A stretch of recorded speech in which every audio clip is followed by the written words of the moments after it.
السلام. بسم الله. بسم الله.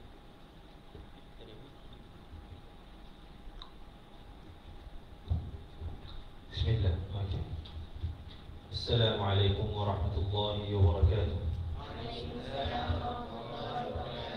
الحمد لله رب العالمين، صلى الله وسلم وبارك على نبينا محمد وعلى آله وصحبه أجمعين. سبحانك لا علم لنا إلا ما علمتنا إنك أنت العليم الحكيم. رب اشرح لي صدري ويسر لي أمري واحلل عقدة من لساني يفقهوا قولي. اللهم علمنا ما ينفعنا وانفعنا بما علمتنا وارزقنا علما. اللهم إنا نعوذ بك من علم لا ينفع ومن قلب لا يخشع ومن نفس لا تشبع ومن علم من تسمع ومن عمل لا يرفع ومن دعاء لا يسمع. Apa dia hidup tadi? Kalau ini dia mati boleh. Ada pun connection dia. Saya dah punya connection dia.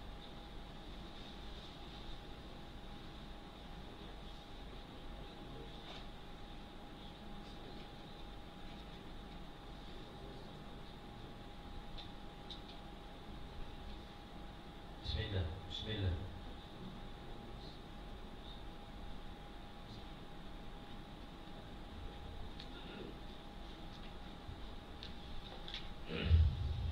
Okey. Amma ba'du, yang saya muliakan Mudir Akademi Tahfiz Abdul Aziz, Barisan Asatizah dan seterusnya anak-anak tahfiz yang dirahmati Allah SWT sekalian. Apa khabar semua? Sihat? Alhamdulillah. Baik, Alhamdulillah pada pagi Jumaat ini kita sekali lagi bersama-sama di dalam majlis ilmu dengan taufik daripada Allah SWT untuk kita menelusuri ilmu yang kita panggil ulumul Quran dengan kitab Al-Itqan fi ulumul Quran karangan Al-Imam As-Suyuti rahimahullah ta'ala melalui ringkasannya kitab Mukhtasar Al-Itqan. Dan Alhamdulillah kita masih lagi di peringkat permulaan, masih lagi di bahagian permulaan kitab, iaitu di bahagian bab yang pertama lagi. Kita dah hampir selesai insyaAllah bab yang pertama. Jadi kita dah belajar beberapa perkara lah sebagai mukadimah kepada ulumul Quran, sebagai motivasi tentang kelebihan Al-Quran, tentang apa ilmu-ilmu yang diambil daripada Al-Quran, tentang galakan membaca Al-Quran, tentang berapa kadar hari yang sepatutnya kita ambil untuk khatam Al-Quran. Ingat lagi tak? Dan ancaman kepada orang yang melupai Al-Quran, orang yang melupakan Al-Quran. Jadi hari ini kita nak masuk satu bab adab membaca Al-Quran. Jadi ini dia satu adab kecil sahajalah, satu bab kecil sahajalah dalam kitab ini. Adapun adab yang lebih banyak dan lebih besar kita dah belajar dengan kitab ni yang khusus, itu kitab apa? Kitab At-Tibyan, kan? Kita belajar kitab At-Tibyan. Itu kitab tu memang bercerita tentang adab. Jadi adab baca Al-Quran ini juga dimuatkan sebagai salah satu cabang daripada ulum Al-Quran. Jadi kita nak tengok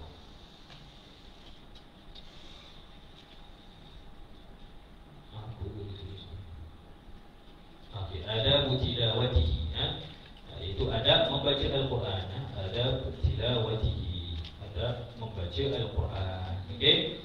Bismillahirrahmanirrahim. Qala al-mu'allif rahimahullah ta'ala: yustahabbu al-wudu'u liqira'ati al-Qur'ani li'annahu afdalu al-adhkar. Wa idza kana yaqra'u fa'aradat lahu rihun amsaka 'an al-qira'ati hatta yastatimma khurujuha. وأما الجنب والحائض فتحرم عليهما القراءة ويجوز لهما النظر في المصحف وإقراره على القلب. وأما متنجس الفم فتكره له القراءة وقيل تحرم كمس المصحف باليد النجسة. Jadi adab yang pertama adalah berwudu. Disunatkan berwudu untuk membaca Al-Quran. Hukum berwudu ketika baca Al-Quran apa dia? Sunat, tak wajib. Ini ketika membaca Al-Quran. Jangan campurkan dengan hukum memegang atau menyentuh mushaf, itu lain. Faham tak? Ini ketika baca ni pakai apa? Baca pakai mulut. Sentuh pakai tangan. Jadi yang kita bincangkan ini, yang pertama ni adalah hukum berwuduk untuk membaca Al-Quran, kan? Jadi seelok-eloknya lah disunatkan berwuduk lah, kerana kita digalakkan untuk suci daripada hadas. Orang yang berwuduk ni maknanya dia suci daripada hadas kecil dan daripada hadas besar. Okey. Jadi wajib suci daripada hadas besar. Tapi sunat untuk suci daripada hadas kecil. Kalau hadas besar kena buat apa? Mandi wajib. Kalau tak mandi wajib, kena mandi wajib lah. Tapi kalau belum berwuduk nak kena baca Quran, boleh baca, tak jadi masalah. Okey. Tapi sebaiknya kena berwuduk sebagai adab kepada Al-Quran. Dan apabila dia kentut, maka hendaklah dia berhenti membaca sehingga selesai kentut itu. Dan diharamkan, okey, sampai situ dulu. Dan apabila dia kentut, hendaklah dia berhenti membaca sehingga selesai kentut itu. Janganlah bersaing, mulut baca, yang bawah pun berbunyi sama-sama. Tengah baca, sambil baca tu kentutnya panjang pula 10 saat. 10 saat dia kentut tu, dia tak berhenti baca. Tahu dia tengah apa kan? Tengah mutakhatam contoh kan. Baca banyak ni. Jadi kalau kentut tu berhenti dulu, mulut tu berhenti dulu. Jangan disaingkan. Jangan diseiringkan. Ini bukan nasyid lah. Ada vokal, ada muzik kat belakang. Jadi mungkin dia makan pedas pagi tu. Jadi tak tahan. Perutnya banyak angin. Jadi kata Imam Suyuti apa dia? Amsaka 'anil qira'ati hatta yastatimma khurujuha. Hendaklah dia menahan, maksudnya dia berhenti sekejap membaca sehingga selesai keluar apa yang dia nak keluarkan. Faham tak? Jadi jangan sambil baca sambil kentut. Beriringan bunyi dia. Tak boleh Itu tidak beradab dengan Al-Quran. Dan diharamkan ke atas orang yang berada dalam janabah dan haid membaca Al-Quran. Haram hukumnya. Okey, kalau junub, ni sepakatlah. Junub memang sepakatlah. Siapa-siapa mana mazhab pun akan cakap lah, orang yang berjunub mesti mandi wajib dulu baru boleh baca kan. Berjunub ni banyak sebab lah kan, berhubungan suami isteri ke, keluar air ke, apa ke, sebab-sebab yang lain, nifas dan sebagainya. Maka dia haram membaca Quran lah dalam keadaan itu, selagi tidak suci daripada janabahnya tu. So kena buat apa? Kena buat apa? Kalau berjunub kena mandi wajib. Tahu mandi wajib tak? Dah belajar belum mandi wajib? Yang kecil-kecil ni, lepas ni nak jadi remaja, kena tahulah cara nak mandi wajib. Kalau tak sah ibadat kita kalau kita tak mandi wajib. Kalau kita ada janabah, ada perkara-perkara yang mewajibkan mandi, dia tak mandi, habislah ibadat kita semua, tak sah. Jadi buat semayang ke apa ke, habis semuanya tak dikira. Okey. Wal haid, dan orang haid. Haid ni kalau kita ikut mazhab kita, mazhab Syafi'i, memang yang muhtamadnya adalah haram membaca Al-Quran dalam keadaan haid. Imam Suyuti mazhab Syafi'i. Bila kita kata ada mazhab-mazhab lain yang kata boleh orang haid membaca Al-Quran. Jadi orang haid, orang perempuan yang didatangi haid, darah yang dia keluarkan setiap bulan, dia punya kitaran je lah. Maknanya satu orang perempuan yang sihat, yang muda, yang normal, dia akan ada kitaran bulanan dia. Dia akan mengeluarkan darah kotor daripada badan dia. Jadi sewaktu dia dalam tempoh itu, sebelum dia selesai suci daripada darah kotor tersebut dan menyucikan diri dengan mandi wajib, maka dia tak boleh membaca Al-Quran. Ini mengikut pendapat mazhab Syafi'i. Tapi kita kata ada khilaf. Ada khilaf dengan mazhab-mazhab lain yang kata tak jadi masalah untuk orang haid baca Al-Quran. Sebab orang haid lain, orang junub lain hukum dia. Okey. Tapi yang diamalkan di Malaysia umumnya tak boleh lah, tak boleh. Kecuali kalau secara personal ni, kalau ikut perkatuan umum memang tak boleh lah. Tapi kalau biasanya di madrasah-madrasah setengah-setengah tu memang dibenarkan saja belajar dia baca Al-Quran. Yang boleh apa? untuk orang berjunub dengan haid ni cuma boleh melihat ayat Al-Quran pada mushaf. Wa yajuzu lahumma an-nadharu fil mushaf wa iqraruhu 'ala al-qalb. Boleh tengok ayat Quran dan membacanya dalam hati sahaja. Tengok mushaf, tengok bukan pegang, tengok. Orang lain buka kan ke apa ke, itu punya ni lah. Ada jangan kat telefon ke. Dan baca dalam hati sahaja. Kalau betul-betul nak pegang mazhab Syafi'i ni, orang perempuan yang sedang dalam haid, tengah uzur, kita panggil, kena tahan diri daripada baca Quran lah. So kalau dia nak terpaksa mengulang pun, dia kena tengok je. Dan kena baca dalam hati dia. Tahu kan? Baca dalam hati. Kan? Bacalah dalam hati dia, dalam fikiran dia, sesuai. Okey? Jadi kalau betul-betul berpegang kepada hukum ini, dengan pendapat ini, maka tak boleh baca Quran. Yang boleh hanya baca potongan-potongan kalimat yang pendek sebagai doa sahaja. Doa. Okey? Ada doa, kita baca doa tu ayat Quran. Jadi masalah Rabbana atina fid dunya hasanah, kan? Itu ayat Quran, betul tak? Kan? Dia baca Rabbana la tuzigh qulubana, Rabbana zalamna anfusana. Itu semua ayat Quran, betul tak? Tapi kalau nak baca sebagai bacaan Quran, tak boleh. Okey? Jadi kena tunggulah sampai suci daripada dia punya darah dia tu, dan dia mandi wajib, maka barulah dia boleh baca Al-Quran. Tapi kita kata ada khilaf dalam kalangan ulama untuk orang haid, sebab haid ni kadang-kadang panjang, kadang-kadang pendek. Okey, dan biasanya kalau sampai 2 minggu tu tak mengaji, boleh lupa lah, betul tak? Boleh lupa Al-Quran dan sebagainya. Maka kerana itu ada berbagai pendapat yang lain untuk mengharuskan baca Quran ketika dalam haid. Wa amma mutanajjisul fam fatukrahu lahu qira'ah. Dan ada pun orang yang mulutnya bernajis, maka haram untuk dia, makruh untuk dia membaca Al-Quran. Dan ada pendapat yang mengatakan haram, sama seperti menyentuh mushaf dengan tangan yang bernajis. Tak tahulah, siapa boleh bayang mulut bernajis? Dia makan tai ke apa ke, tak tahu. Jadi mungkin berdarah, mungkin berdarah, kan? Darah najis, darah yang mengalir. Kita fikir macam itulah. Mungkin dia cabut gigi, lepas tu darah yang banyak, kan? Bibir pecah, banyak dia punya darah mengalir, darah najis, kan? Dia kena tunggu sampai darah yang kering dulu, kan? Rasanya itu je lah kot yang masuk akal. Yang kita kata mulut bernajis ni, kalau dia makan tai tak tahu lah pula, kan? Kalau dia makan tai, dah masuk dulu mulut tu. Baru baca Al-Quran. Okey. Jadi ayat Al-Quran ni suci, maka dia mesti melalui sesuatu yang suci lah. Kita nak keluarkan Quran ni daripada dalam peti suara kita. Kita nak melalukan dia melalui corong mulut kita. Kalau mulut kita kotor, maka kita mengeluarkan ayat Quran tu melalui tempat yang kotor, maka itu tidak beradab lah. Kan? Seperti mana kita kena jaga tubuh badan bersih, tempat yang bersih, semualah. Jadi mulut ni lah lagilah kena bersih ketika baca Quran, sebab kita nak keluarkan ayat Quran. Semulia-mulia perkataan,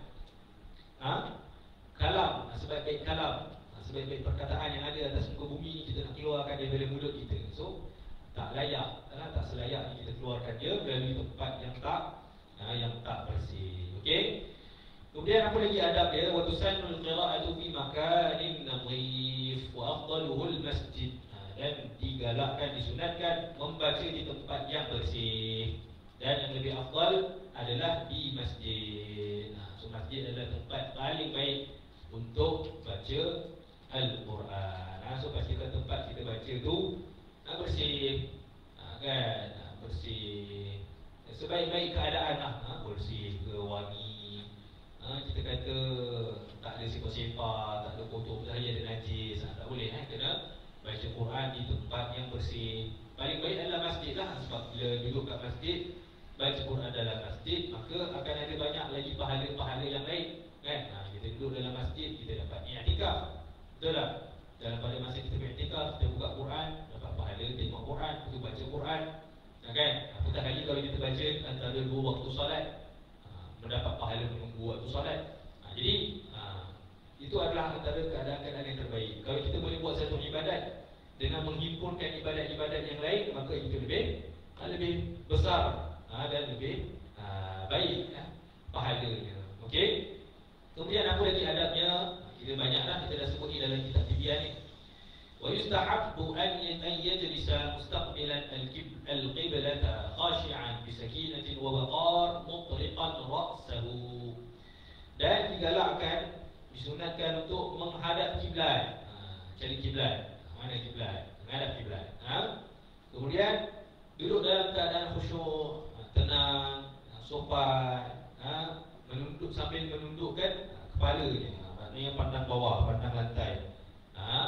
Baca Quran ni kalau buka mushaf tu pandanglah mushaf. Kalau tak buka mushaf pun pandanglah lantai.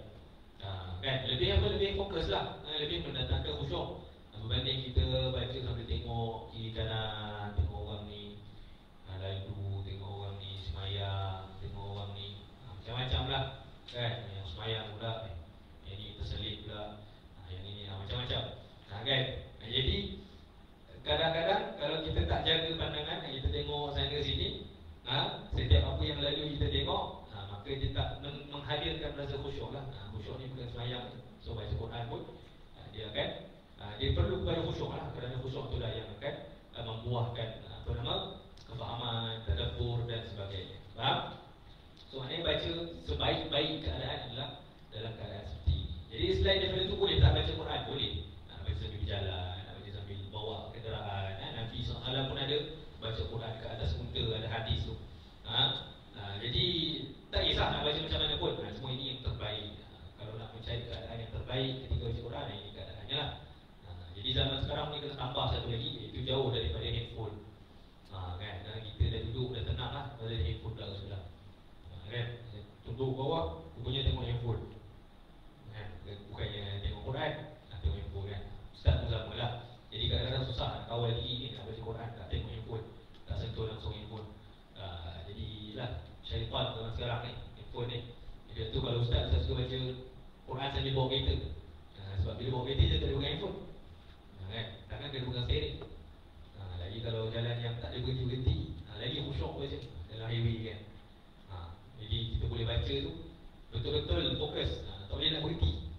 Kan? Kita boleh berhenti, tangan pun tak boleh nak pegang-pegang handphone. Okey. Jadi yang penting baca tu, kita kata kita boleh baca tanpa gangguan, baca dengan khusyuk. Kemudian wa yusannu an yastaka ta'ziman wa tathiran. Dan disunatkan bersiwak. Istaka fi'il daripada siwak istaka, itu bersiwak. Ta'ziman wa tathiran, itu kerana membesarkan dan mengagungkan Al-Quran dan menyucikan Al-Quran. Okey, jadi tujuan bersiwak ni nak bagi mulut wangi, nak bagi mulut bersih. Kalau ada sisa-sisa makanan tu dikeluar, kan? Tak kisahlah bersiwak ke, berus gigi ke, yang penting mulut tu bersih. Kan, tak ada daging-daging terselit. Ada macam-macam lah. Okey, baunya, yang bau lain. Makan durian, pula makan durian. Makan petai, asam pedas, macam-macam lah. So kita bersihkan mulut sebelum baca Al-Quran. Kemudian itu berkaitan dengan keadaan ketika kita nak baca Quran, sebelum baca Quran. Kemudian bila mula baca Quran pula, apa dia? Dia kena wa yusannu ta'awudhu qabla al-qira'ah. Liqawlihi ta'ala fa idza qara'ta al-Qur'ana fasta'idh billahi minasy syaitanir rajim. Okey? Dan disunatkan membaca isti'adzah. Apa isti'adzah? Macam mana bunyi isti'adzah? A'udzubillahi minasyaitonir rajim. Sebelum membaca Al-Quran, berdasarkan firman Allah dalam surah An-Nahl, fa idza qara'ta al-Qur'ana fasta'idh billahi minasyaitonir rajim. Apabila kamu baca Al-Quran, hendaklah kamu meminta perlindungan kepada Allah dari syaitan yang terkutuk. Jadi buat ibadat ni banyak gangguan setan. Setan ni apa-apalah, apa-apa saja yang jahat, manusia pun boleh jadi setan, jin pun boleh jadi setan. Jadi setan-setan ni dia akan mengganggu kita daripada beribadat. Jadi kita minta perlindungan dengan Allah supaya kita dapat beribadat tu dengan khusyuk, tidak diganggu. Jadi kita minta perlindungan berhubungan dengan Allah daripada syaitan-syaitan yang direjak, yang terkutuk ini. Walau marra ala qaumin sallama alaihim wa 'ada ila al-qira'ah fa in 'ada at-ta'awudh kana hasanan wal mukhtar 'inda a'immat al-qira'ati al-jahr biha hatta law qara'a jama'atun jumlatan fala yakunu ta'awudh wahidin kafiyan 'an akhar. Dan kalau dia melalui satu kumpulan dan mengucapkan salam kepada mereka dan kembali baca Al-Quran, maka adalah baik jika dia mengulangi isti'adzah. Contoh dia tengah baca Quran, kan, tiba-tiba dia tengah jalan ataupun dia terjumpa orang, ataupun orang terjumpa dia dan dia bagi salam, kan, jadi dia bagi salam, maknanya dia telah memotong bacaan Quran itulah. Maka kalau dia nak kembali baca Quran, nak sambung balik ayat yang dia baca tadi, maka lebih baik kalau dia mengulangi balik isti'adzah. So kalau kita memotong bacaan Quran dengan sebab-sebab yang tak berkaitan dengan Al-Quran, maka seeloknya diulangi isti'adzah tersebut. Faham? Jadi kalau kita berhenti mungkin kerana Al-Quran, kita bertanya tentang Quran ataupun belajar, guru kita terangkan, kita tengah baca, ustaz kita cakap dengan kita, maka tak apa kalau tak baca isti'adzah balik.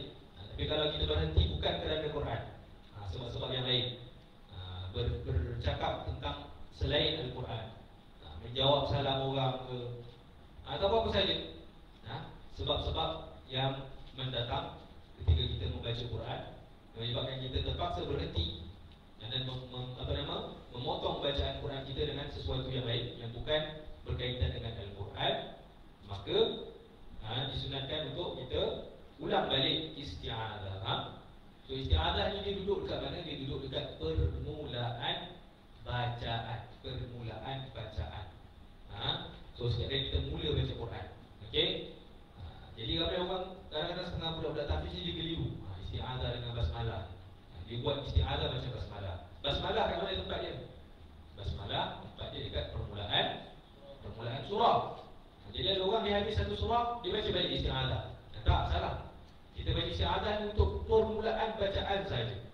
A'udzubillahi minasyaitanir rajim. Kita baca, kalau kita baca 10 surah, sekali je isti'adzah. Walaupun kita baca 10 surah, 20 surah.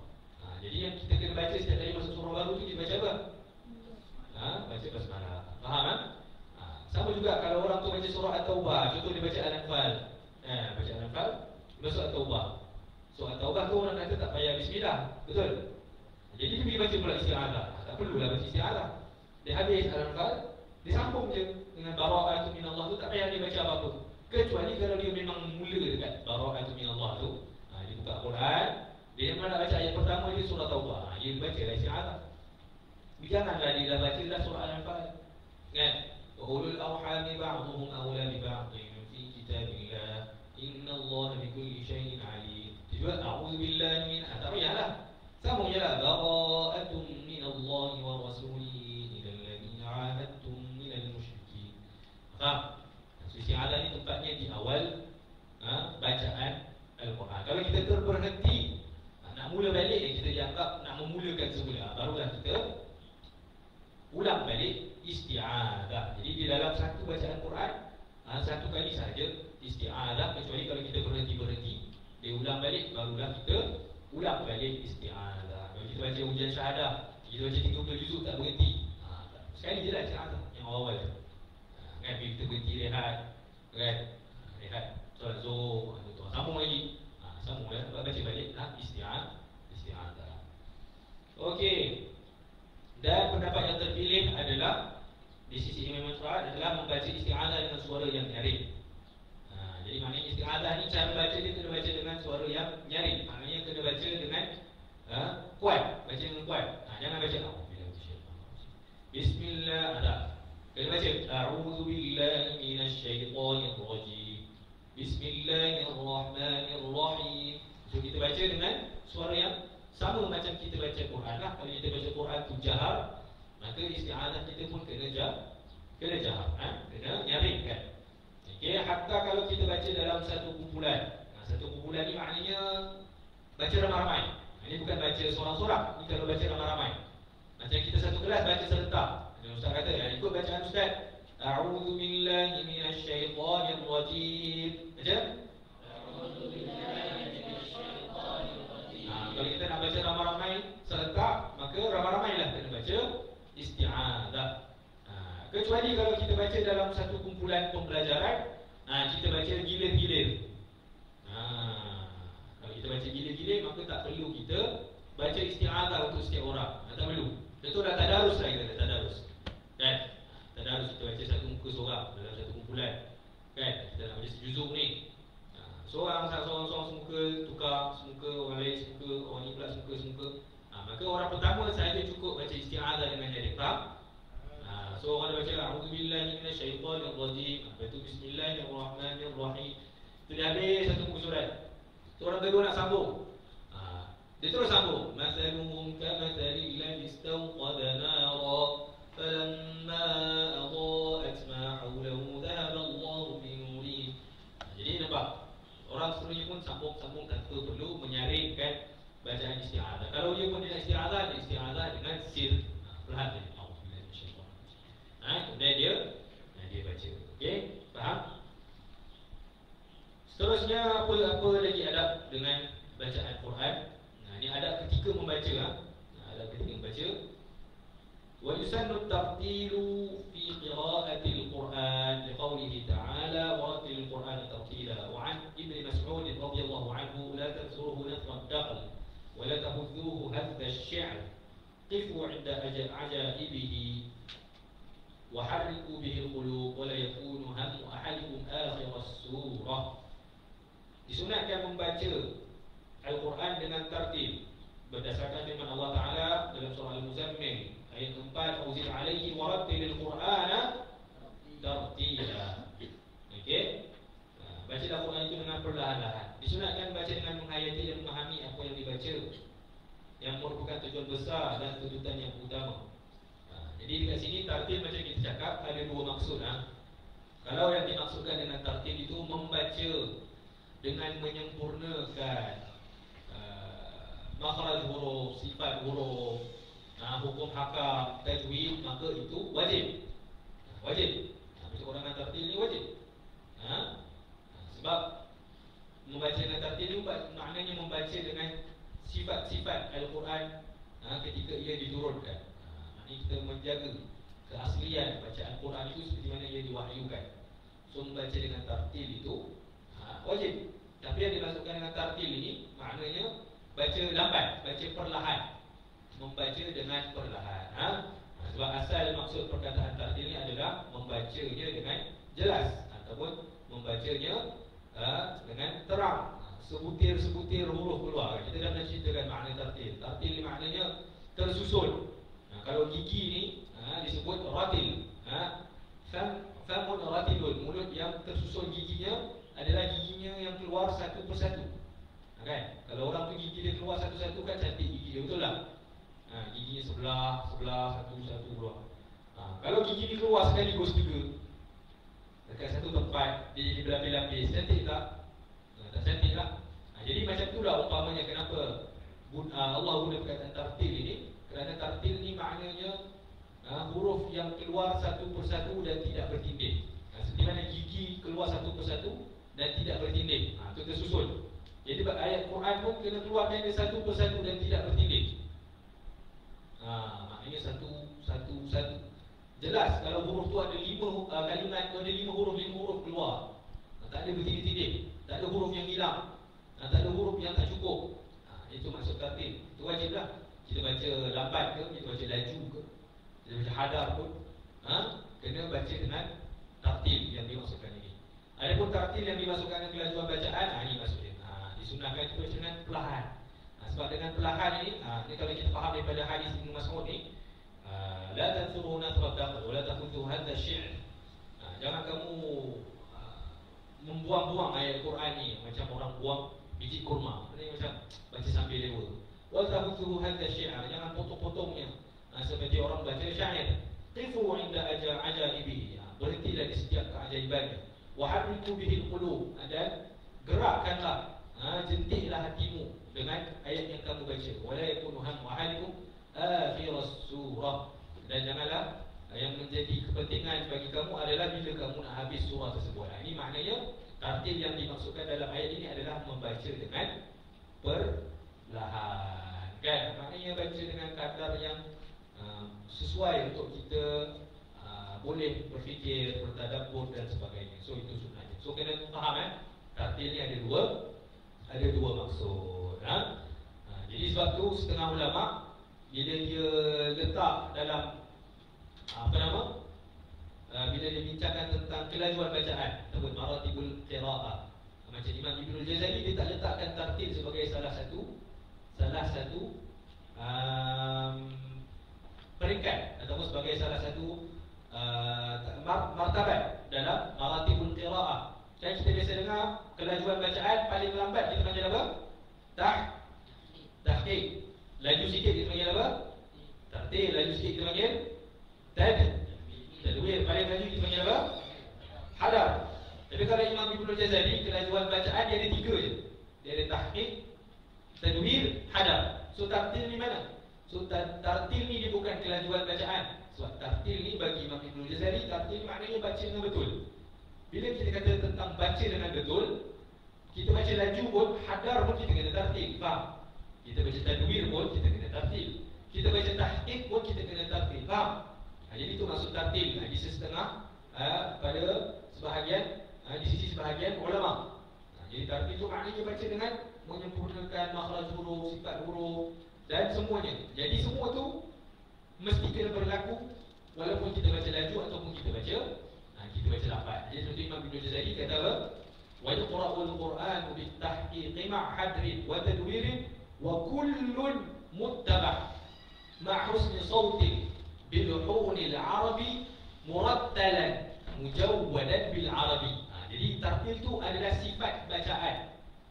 Bagi Imam Ibnul Jazari, tartil tu bukan kelajuan bacaan, tapi dia adalah sifat bacaan yang mesti ada, sama ada kita baca tahqiq atau tadwir atau hadar. Faham? Wa yuqra'ul Qur'an bitahqiqi ma' hadrin wa tadwirin wa kullun muttaba'. Dan Al-Quran itu dibaca dengan tahqiq dan tadwir dan hadar wa kullun muttaba'.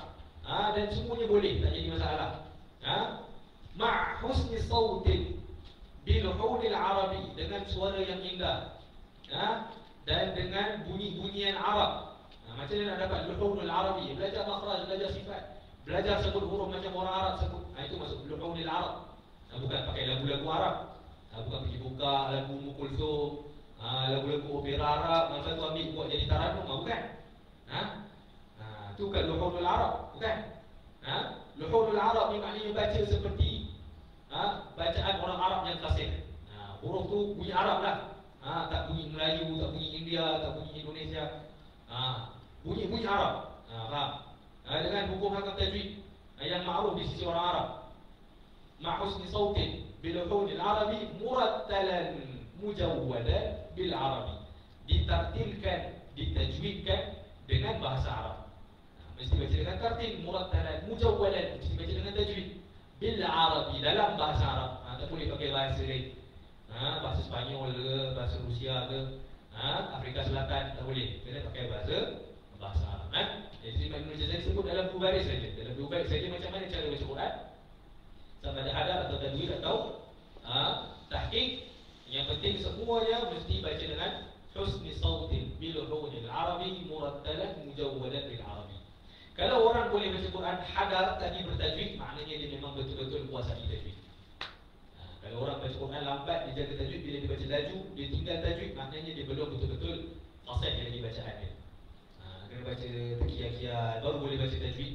Bila dia jadi imam tarawih, nak baca 1 juzuk 1 malam, habis hancur tajwid dia.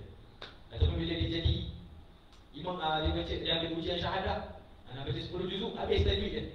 Dengung tak cukup, mat tak cukup, huruf ni hilang, huruf tu hilang, ikhtilas ada ikhtilasin. Jadi maknanya dia belum menguasai tajwid. Jadi orang yang betul-betul mengmutqin tajwid adalah orang yang boleh baca dengan bertajwid walaupun dia baca hadar. So hadar bukan bacaan yang tak tajwid yang ramai budak tahfiz baca waktu syahadah tu, bukan hadar dah tu. Itu lebih daripada hadar. Dan itu bacaan yang dilarang. Tak ada huruf apa pun tak dengar. Dia laju macam mana pun jangan ada. Dia punya tajwid itu. أعوذ بالله من الشيطان الرجيم. بسم الله الرحمن الرحيم. إن الذين كفروا سواء عليهم أأنذرتهم أم لم تنذرهم لا يؤمنون. ختم الله على قلوبهم وعلى سمعهم وعلى أبصارهم غشاوة ولهم عذاب عظيم. ومن الناس من يقول آمنا بالله وباليوم الآخر وما هم بمؤمنين. يخادعون الله والذين آمنوا وما يخدعون إلا أنفسهم وما يشعرون. في قلوبهم مرض فزادهم الله مرضا ولهم عذاب أليم بما كانوا يكذبون. وإذا قيل لهم لا تفسدوا في الأرض قالوا إنما نحن مصلحون ألا إنهم هم المفسدون ولكن لا يشعرون. Boleh macam tu? Laju, tapi ada tajwid. Kalau belum boleh macam tu, maknanya belum lagi sampai tahap menguasai tajwid tu. Jadi yang penting laju dengan cara lajulah tajwid dia ni. Dia punya dengung dia ada, tapi taklah panjang macam orang baca lambat. Tapi ada. Dia ada sesuaikanlah nisbah dia. Kelajuan tu akan kena sesuai dengan nisbah tajwid dia. Dia kena latih macam mana nak baca dengan hadaf tapi bertajwid. Tak mahu kita jadi imam tarawih habis kan, tentang nak kejar khatam, nak baca sejuzuk semalam, habis tajwid semua tak ada. Okey, so nak baca hadaf mungkin boleh pilih qiraat ataupun riwayat ataupun tarik yang baca dengan 2 harakat majaiz. Itu je lah. Majaiz memang boleh 2 harakat kalau ikut tarik yang betul. Tapi kalau wajib membaca 2 harakat, itu tak betul tu. Wa qala rabbuka lil malaikati, salah. Baca laju macam mana pun mak wajib tetap fat, mak lazim tetap nak. Wa qala rabbuka lil malaikati inni ja'ilun fil ardi khalifah qalu ataj'alu fiha man yufsidu fiha wa yasfiku dima'a wa nahnu nusabbihu bihamdika wa nuqaddisu lak qala inni a'lamu ma la ta'lamun. وعلم آدم الأسماء كلها ثم عرضهم على الملائكة فقال أنبئوني بأسماء هؤلاء إن كنتم صادقين. Macam tu. Ustaz nak semua baca syahadah, baca macam tu boleh? Ini main hentam je. Ustaz sibuk berapa orang nak syahadah kat sini. Tapi takkan nak tegur. Sebab ni ujian syahadah dengan tasmik. Jadi biar orang dia baca. Habis sepatutnya tak boleh macam tu. Okay. Ustaz tu baca syahadah juga. Ustaz Abi juga syahadah. Ustaz baca satu hari tau. Orang baca 3 hari pun kelang kabut. Tak tahu nak pergi mana. Padahal baca 3 hari. Ustaz baca 1 hari, pagi sampai malam. Boleh je kata duit. Ada sikit video ada orang upload di YouTube Ustaz baca syahadah ada. Jadi maknanya tak mustahil pun. Cuma munasabah ni akan khatam malam macam tu lah. Kan? Kalau boleh khatam pagi, asar dah khatam. Tu rasanya susahlah nak jaga tajwid. Ataupun Zuhur dah khatam, pagi sampai Zuhur habis 37 juzuk. Itu power betul. Itu dia baca pakai apa nama tu, sport mode. Kan? Laju gila. Jadi laju-laju jangan sampai mengabaikan hak-hak Al-Quran. Ustaz cakap sebab Ustaz tahu dan Ustaz dah pernah buat. Ustaz pernah syahadah. Ustaz baca 30 juzuk tu, bukan 2 hari, bukan 3 hari, 1 hari. Sampai pagi sampai malam. Pagi pada lepas subuh pukul 6.30 macam tu, 6.30 lebih. Malam isyak habis. Pagi sampai Zuhur tu 15 juzuk. Zuhur sampai asar 5 juzuk. Asar sampai maghrib 5 juzuk. Lepas maghrib 5 juzuk. Dapat berapa? 30. Okey. Dia kena tegur sikit ni. Budak-budak tahfiz ni kadang dia memang ambil ringan dia tajwid. Jadi Quran ni dia turun dengan tajwid. Quran ni dia turun dengan cara baca. Dia turun dengan cara bacanya daripada Allah Subhanahu Wa Taala. Jadi kelang-kabut ni bukan ciri-ciri bacaan Quran yang diridai Allah Subhanahu Wa Taala. Kan Nabi pun Allah Taala tegur la tuhadith bi lisanaka lita'jala bihi. Jangan tergesa-gesa dengan Quran ni. Quran ni kena perlahan-lahan. Bukan kena kelang-kabut. Kan? Jadi supaya mendatangkan pemahaman, mendatangkan sekurang-kurangnya kalau tak faham pun kita tahu apa yang kita sebut. Kita tahu perkataan tu apa, macam mana bentuk perkataan tu. Kadang-kadang budak tahfiz ni faham tu memang tak faham dah. Perkataan tu dia tak tahu apa yang dia sebut. Ini sebut je. Kalau suruh tulis balik pun tak boleh nak tulis. Sebab dia baca pakai mulut je. Asal ada bunyi je. Jadi kita tak mahu macam tu. Sekurang-kurangnya kita tahu bentuk perkataan yang kita baca tu apa dia. Kalau disuruh hija balik, kita boleh hija balik. Faham? Okey. Watusanul qira'atu بالتدبر والتفهم فهو المقصود الأعظم والمطلوب الأهم.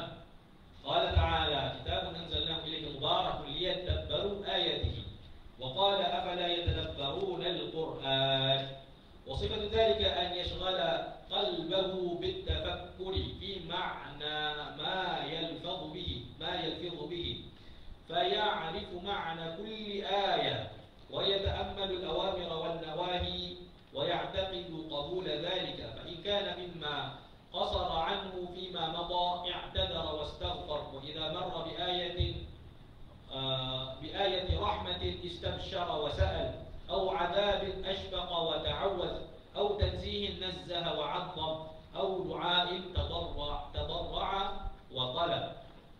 Disunatkan membaca dengan menghayati, kita tadabbur ni, dan memahami apa yang dibaca. Dan ianya merupakan tujuan yang terbesar dan tuntutan yang paling utama. Ini tujuan baca Quran ni adalah untuk tadabbur. Allah Ta'ala sebut kitabun anzalnahu ilaika mubarak liyadabbaru ayatihi. Dalam qiraat Abu Ja'far, Allah kata litadabbaru ayatihi. Litadabbaru ayatihi. Kitabun anzalnahu ilaika mubarakun litadabbaru ayatihi. Kitab yang kami turunkan kepadamu penuh dengan barakah, supaya mereka ataupun kamu dapat memperhatikan ayat-ayatnya dan dapat pelajaran, dan supaya orang-orang yang punya fikiran dapat mengambil pengajaran. Jadi tadabbur. Tadabbur ni maknanya apa yang kita dapat hasil daripada ayat tersebut. Setelah ayat itu, setelah di akhir ayat itu kita baca, apa yang kita dapat. Itu maksud tadabbur. Okey. Jadi tadabbur ni adalah tuntutan Allah Subhanahu Wa Taala kepada pembaca Al-Quran. Allah Taala tanya, afala yatadabbaruna Al-Quran? Adakah mereka tidak mentadabbur Al-Quran? So dengan tadabbur ini, dia menghayati, memikirkan, ataupun dia cuba untuk muhasabah diri apabila membaca ayat-ayat Al-Quran. Dia cuba memahami, dia cuba mengaitkan dirinya dalam situasi tersebut. Dia cuba meletakkan dirinya sebagai orang yang dibicarakan oleh Allah Subhanahu Wa Taala melalui ayat tersebut. Walaupun kita baca ayat tu ceritanya tentang Abu Lahab contoh, ataupun cerita tu tentang orang-orang yang derhaka, orang-orang yang ingkar pada Allah Subhanahu Wa Taala. Tapi kita bukan sekadar membaca tentang orang lain. Kita membaca tentang Abu Lahab, bukan sekadar membaca tentang Abu Lahab. Kita membaca tentang Fir'aun, bukan sekadar membaca tentang Fir'aun, tapi apa yang kita boleh ambil pengajaran daripada apa yang kita baca itu, untuk memastikan diri kita tidak menjadi seperti itu. Kalau kita baca cerita tentang orang-orang yang soleh, para nabi, para awliya, orang-orang yang mulia di dalam Quran, maka bagaimana kita menganggap diri kita dibicarakan oleh Allah Subhanahu Wa Taala untuk menjadi seperti mereka? Faham? Jadi dengan cara itulah barulah seseorang itu boleh hidayah daripada Al-Quran. Nak dapat hidayah ni senang ya. Allah Ta'ala ada sebut dalam Al-Fatihah, ihdinas siratal mustaqim siratal ladzina an'amta 'alaihim ghairil maghdubi 'alaihim waladdallin. Tunjukkan kami, hidayahkan kami jalan yang lurus, iaitu jalan orang yang engkau beri nikmat kepada mereka, bukan jalan orang yang dimurkai dan bukan jalan orang yang sesat. So, nak dapat hidayah kena kenallah bagaimana jalan orang yang diridai dan jalan orang yang dimurkai dan jalan orang yang sesat. So kena kenal tiga tu. Itu punca nak dapat hidayah tu. Dalam Al-Fatihah dah ada ringkasan. Semua tu ada dalam Quran. Jadi sebab tu orang kata Al-Fatihah ni ummul kitab. Dia ibu kepada Al-Quran keseluruhannya. Semua yang ada dalam Quran tu ada dalam Al-Fatihah, dengan seringkas-ringkas perkataan. Jadi kalau tidak ada tadabbur, tidak ada tafahum, maka kita membaca Al-Quran itu sekadar tenggorokan kita lah. Kita kata tak sampai ke dalam hati. Okey. Jadi apabila dia, caranya adalah dengan menyibukkan hatinya dengan memikirkan makna ayat yang dilafaznya, maka dia akan mengetahui makna setiap ayat dan meneliti suruhan-suruhan dan larangan-larangan serta beriktikad menerima perkara tersebut. Jadi maknanya dia kena meyakini dan menerimalah apa sahaja perintah dan larangan daripada Allah Subhanahu Wa Taala. Dan jika ianya adalah perkara yang dilanggar dahulu, maka segala mohon ampun dan beristighfar. Jadi kalau ayat yang dibaca itu mengingatkan diri dia kepada kekurangannya. Dan ada kekurangan dia dalam mentaati perintah Allah, maka dia hendaklah memohon ampun dan beristighfar. Kalau dia membaca ayat-ayat, dia menemui ayat-ayat rahmat, ayat-ayat yang bergembira, maka hendaklah dia meminta. Hendaklah dia merasa gembira dan meminta rahmat tersebut daripada Allah. Kalau dia melalui ayat-ayat azab, maka hendaklah dia merasa takut dan berlindung daripada azab tersebut dengan Allah SWT. Ataupun kalau menemui ayat-ayat yang membesarkan Allah, hendaklah dia mengagungkan Allah.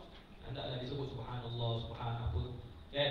Kalau ayat itu menceritakan tentang keagungan Allah, hendaklah kita mengagungkan Allah. Kalau ayat itu sesuai untuk didoa, maka kita minta kepada Allah Subhanahu wa Ta'ala. Jadi macam tu cara kita menghidupkan bacaan Quran kita. Jadi kita berinteraksi. Sebab tu ada soalan kita jawab. Alaihissallahu biahkamil hakimin. Jawab apa? Bala. Adakah bukankah Allah itu yang maha bijaksana dalam kalangan yang bijaksana? Alaihissallahu biahkamil hakimin. Dia kata bala. Bila Allah kata sabbih isma rabbikal a'la, kita kata subhana rabbiyal a'la. Bertasbihlah dengan nama Tuhanmu yang maha tinggi. Kita baca subhana rabbiyal a'la. Kita jawab ayat tersebut. Allah kata wastaghfirillah. Kita jawab apa? Astaghfirullah. Faham? Kata wastaghfirillah innallaha kana ghafura. Kita kata astaghfirullah. Jadi guru-guru ustaz dulu, syekh ustaz dulu, kalau dengar ayat ni dia akan membaca. Dia akan berzikir, ataupun dia akan berinteraksi dengan ayat tersebut. Kalau ayat itu tanya ilahum ma'allah, jawab la ilaha illallah. Adakah Tuhan selain Allah? Adakah Tuhan lain yang bersama-sama Allah? Dia kata la ilaha illallah. Nampak macam tu? Bila dengar nama Nabi SAW, Muhammadur Rasulullah, selawat, Allahumma salli ala sayyidina Muhammad sallallahu alaihi wasallam. Kan? Orang baca Muhammadur Rasulullah, betul? Allahumma salli ala sayyidina Muhammad. Macam tu.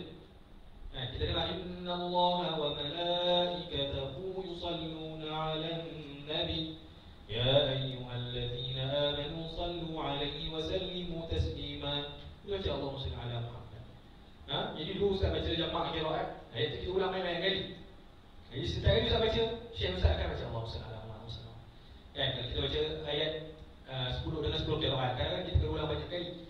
Ya ayyuhalladzina amanu sallu 'alaihi wa sallimu taslima. Sallu 'alaihi wa sallimu taslima. Ya ayyuhalladzina amanu sallu 'alaihi wa sallimu taslima. Ya ayyuhalladzina amanu sallu 'alaihi wa sallimu taslima. Jadi setiap kali dia dengar itu, dia berinteraksi dengan ayat tersebut. So faham? Maknanya apa ayat itu cakap apa? Kita sama-sama kita kata hidup dengan ayat itu. Kita menghidupkan suasana dengan ayat yang kita dengar, iaitu dengan cara kita menjawab ataupun kita berinteraksi dengan ayat tersebut. Macam tu caranya. Okey. Seterusnya, wala ba'sa bi takriri al-ayati wa tardiha fa'an Abi Dzar Jundab bin Junadah أن النبي صلى الله عليه وسلم قام بآية يرددها حتى أصبح إن تعذبهم فإنهم عبادك وإن تغفر لهم فإنك أنت العزيز الحكيم. Tidak menjadi kesalahan mengulangi ayat berkali-kali. Daripada Abu Dzar bahawa Rasulullah SAW membaca satu ayat dengan mengulanginya waktu solat malam, daripada qiyamul lail sampai habis qiyamul lail, sampai subuh, baca satu ayat. In tu'adzibhum fa innahum ibaduk wa in taghfir lahum fa innaka antal azizul hakim. Jika kau menyiksa mereka, maka sesungguhnya mereka adalah hamba-hamba engkau. Wa in taghfir lahum fa innaka antal azizul hakim. Dan jika engkau mengampuni mereka, sesungguhnya engkau lah Maha Perkasa lagi Maha Bijaksana. Jadi dia ulang untuk apa? Untuk tadabbur, bukan untuk tukar maqamat. Lepas tu naik jawab. Lepas tu ada sambutan, Allah, bukan? Dia ulang tu, Nabi SAW ulang ni kerana maknanya. Bukan ya halawah, ya aini, ya salam, bukan? Tukar pula. Lepas tu naik pula taranum ni, naik pula jauh-jauh. Lepas tu, yang kelima ni, ya salam, Allah maftah alik. Itu bukan. Itu bukan petunjuk daripada Nabi SAW. Okay, mengulang ayat tak salah, tapi tujuan dia tu kena betul bukan untuk nak main tari-tari kan. Dalam solat tu satu ayat tapi dia tari dulu lah, main tari-tari, bukan. Jadi Nabi buat macam ni pun waktu Nabi qiyamul lail. Ini Nabi qiyamul lail. Bukan Nabi buat 5 orang. Bukan Nabi buat dalam solat jamaah. Okay, Nabi buat dalam qiyamul lail ketika berdua dengan Allah Subhanahu wa ta'ala. So boleh faham Okey. Wa yustahabbul buka' 'inda qira'atil Quran. Disunatkan menangis ketika membaca Al-Quran. Kalau tak boleh, wattabaki liman la yaqdiru 'alaihi wal huzni wal khusyu'. Dan berpura-pura menangis bagi yang tak mampu menangis. Dengan sedih dan khusyuk. Jadi maknanya kena menangis. Kalau tak boleh nangis, buat nangis. Tapi benda-benda macam ni tak usah buat daripada orang kan? Ni bila kita mengaji Quran seorang tak pernah menangis. Bila jadi imam ada live pula kat depan, lagi kuat menangis. Jadi menangis ni dia sepatutnya ketika datang khusyuk, ketika bersendiri, itu sepatutnya lah. Okay? Melainkan memang orang yang tak mampu menahan, dia memang bukan buat-buat. Ini kita sebesar buat-buat. Kalau nak buat-buat nangis dengan orang, itu nanti simpan untuk yang mulai waktu tengah tahajud, waktu baca Quran sendiri-sendiri, waktu tu. Tapi kalau menangis ni, dia menangis ni dia kadang-kadang orang memang hatinya lembut, hatinya mudah tersentuh. Dia memang menghayati ayat tersebut. Itu tak jadi masalah. Tapi kalau buat-buat nangis ni, kena perhatikanlah kenapa kita buat nangis tu.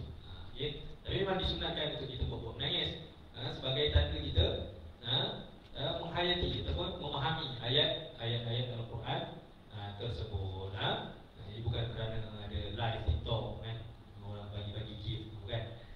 Jadi kerana menghayati dan apa wa tariqatu tahsilil buka an yata'ammala ma yaqra min at-tahdid wal wa'id ash-shadid wal mawathiq wal 'uhud thumma yufakkiru fi tafsilihi fiha fa illam yahdurhu 'inda dhalika hazna fa illam yahdurhu 'inda dhalika husnul buka falyabki 'ala faqdi dhalika fa innahu min al-masa'ib. Jadi kesimpulannya kata Imam Suyuti, menangis ni memang sifat orang beriman. Wa yakhiruna lil atqal yakuna wa yaziduhu khushu'a. Jadi orang beriman bila baca Quran dia menangis kan. Idza yusla alaihim ayatul rahman qalu bukan apa nama tu, innal ladina utul ilma min qablihi idza yusla alaihim yakhiruna lil atqal sujada wa yaquluna subhana rabbina in kana wa'du rabbina la maf'ula wa yakhiruna lil atqal yabkun wa yaziduhu khushu'a. Jadi orang-orang yang ada ilmu ni yang lebih kefahaman pada Al-Quran ini, Allah Ta'ala kata apa? Mereka ni akan tunduk, sujud dan menangis. Jadi kata Imam Suyuti, caranya adalah dengan meneliti apa yang dibaca, kemudian memikirkan kekurangan diri dia, menghadirkan rasa khusyuk dengan kita kata muhasabah akan kekurangan diri sendiri. Jadi kalau kita nak bandingkan diri kita dengan ayat yang kita baca, kan, dengan ni mungkin kita ni lebih kurang aja dengan orang-orang yang disebut oleh Allah Ta'ala dalam Quran juga. Jadi kita tak mahu menjadi macam mereka. Jadi dengan kita kata memikirkan atau memuhasabahkan kekurangan diri, maka sepatutnya akan hadir rasa sedih dan menangis itu. Tapi sekiranya kalau dah begitu pun tidak juga datang rasa kesedihan dan tangisan ketika baca Quran, maka hendaklah dia menangis kerana dia tidak boleh menangis. Jadi macam tu. Jadi kalaulah kita tak boleh menangis ketika kita baca Quran, maka menangislah kerana kita tidak boleh menangis. Faham tak? Kerana ianya adalah satu musibah. Fa'innahu minal masa'ib. Tidak boleh menangis ketika baca Al-Quran adalah satu musibah daripada Allah SWT. Semoga Allah Ta'ala beri kita peluang untuk menangis ketika membaca Al-Quran kan. Nabi SAW disebutkan dalam sebuah hadis kan, mata yang tidak akan dibakar di hari neraka itu ainul bakat min khasyatillah, mata yang menangis kerana takut kepada Allah Subhanahu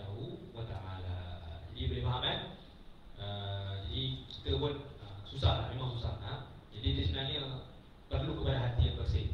Ustaz sendiri pun bukanlah daripada kalangan orang yang selalu menangis ketika baca Al-Quran, tetapi sekurang-kurangnya janganlah kita ketawa kan. Adalah tak boleh menangis ketika baca Quran, ketawa pula kan.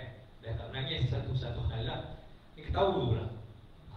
Ketawa kan. Ya salah. Benda-benda macam tu kan. Lepas tu ayat tu cerita tentang neraka, tu kita dengar boleh senyum-senyum ni. Boleh ketawa lagi kan. Duk layan dia punya burda-burda pula kan. Jadi kena fikirlah jauh mana diri kita ni dengan salafus salih ni. Kita bukan orang baik, betul. Kita memang bukan orang baik. Kita bukan orang yang pandai nak menangis. Tapi sekurang-kurangnya kalau kita dah tahu kita ni bukan orang yang sesoleh itu, yang boleh menangis ketika dengar orang baca Quran ataupun ketika diri sendiri baca Quran, kurang-kurangnya janganlah ketawa pula. Ketika orang baca Quran ketawa pula. Dah, itu bukan satu musibah lagi. Itu tak tahu dah tu. Tu zulumat ba'daha fawqa ba'd. Okey. Itu dah musibah berlapis-lapis dah tu. Bertingkat-tingkat musibah ni. Okey. Jadi itu sahaja untuk hari ini. Sebahagian adab cakap alhamdulillah. Siapa yang bersih ni? Cakap alhamdulillah. Ya alhamdulillah. So kalau kawan kita cakap alhamdulillah, baru kita boleh cakap ya alhamdulillah. Kalau kita cakap alhamdulillah, kita tak boleh cakap ya alhamdulillah. Jadi kena bila bersih kena cakap alhamdulillah. Okey. Jadi kita dah baca sebahagian adab dan ada lagi beberapa adab yang lain yang tidak sempat kita selesaikan hari ini. InsyaAllah kita akan sambung pada minggu hadapan dengan wa yusannu tahsinus saut. Disunatkan memperelokkan suara. Situ kan 29, suara 29 tekan bawah sekali. Okey. Boleh? Harapnya dapat difahami dengan baik dan dimanfaatkan, diamalkan. Dan mudah-mudahan Allah SWT memilih kita daripada kalangan orang yang beradab dengan Al-Quran, daripada kalangan Ahlul Quran, dan menjadikan kita orang yang dibangkitkan pada hari akhirat esok dan mendapatkan syafaat Al-Quran. Amin. Baik, aku qauli hadza wa astaghfirullah al-azim wa lakum. Barakallahu fikum. Wassalamualaikum warahmatullahi